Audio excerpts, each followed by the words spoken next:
It's been a few years since Weathering With You was released in theaters, and actually, it was right around the time that the COVID-19 scare was starting to pick up. As the last 5 years have passed and left the past behind with it, this film may have been forgotten from the minds of anime fans of the present day. At first, the hype for this film was started in the wake of the success of Your Name, the other movie from Makoto Shinkai, and then Weathering With You was released, and then Suzume was released several years ago, but it seems like most people only remember Your Name and then Suzume being the most recent one. I don't really remember too many people talking too much about this movie when it first released, but Weathering With You, I think, is the forgotten masterpiece of Shinkai. To start things off, this movie is rated a PG-13, and that actually translates with some of the rather grim and somber storytelling aspects and themes of the movie. The rain creates an atmosphere of dread for each day as it's presented in the story, and the film starts with loss as well as presenting Hodaka living in fear of each day that he's alone in Tokyo. But over time he does learn to call Tokyo his home, and meets Hina, who is the sunshine that he'd been following after.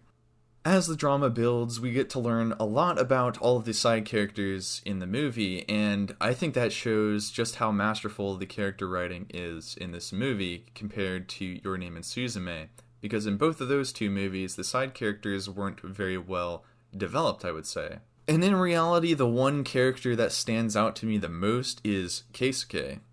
He's the first character that we really meet in the story, and also the most pivotal and developed in the movie. Keisuke's point in the movie is to direct as a direct contrast to Hodaka for several reasons, because they both actually share a similar story and the experience of a loss. But while Keisuke chose the path of giving up, Hodaka is persistent that Hina is alive towards the end of the movie. What's amazing is that most people would likely miss the small details that add to Keisuke's character if they're not actually paying attention. But the character arc he goes through changes him from depressed and cynical to more at peace with the past and hopeful on behalf of Hodaka. You can really see just how much he changes from these two scenes in the movie. The first being when he's crying after learning about Hina's disappearance. And then the second scene is when he decides to let Hodaka go and chase after Hina in the hope that he still has.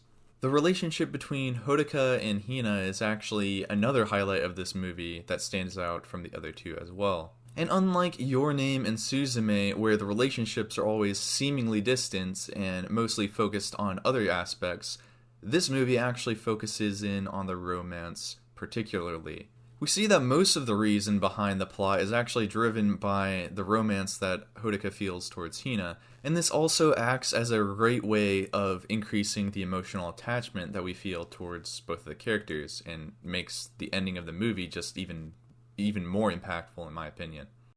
I think the main thing that sets this movie apart from the others, however, is foreshadowing, because we see the gun foreshadowed several times towards the beginning of the movie, as well as the lack of a wife for Keisuke, and we also see the cost of the Sunshine Girl foreshadowed several times as well.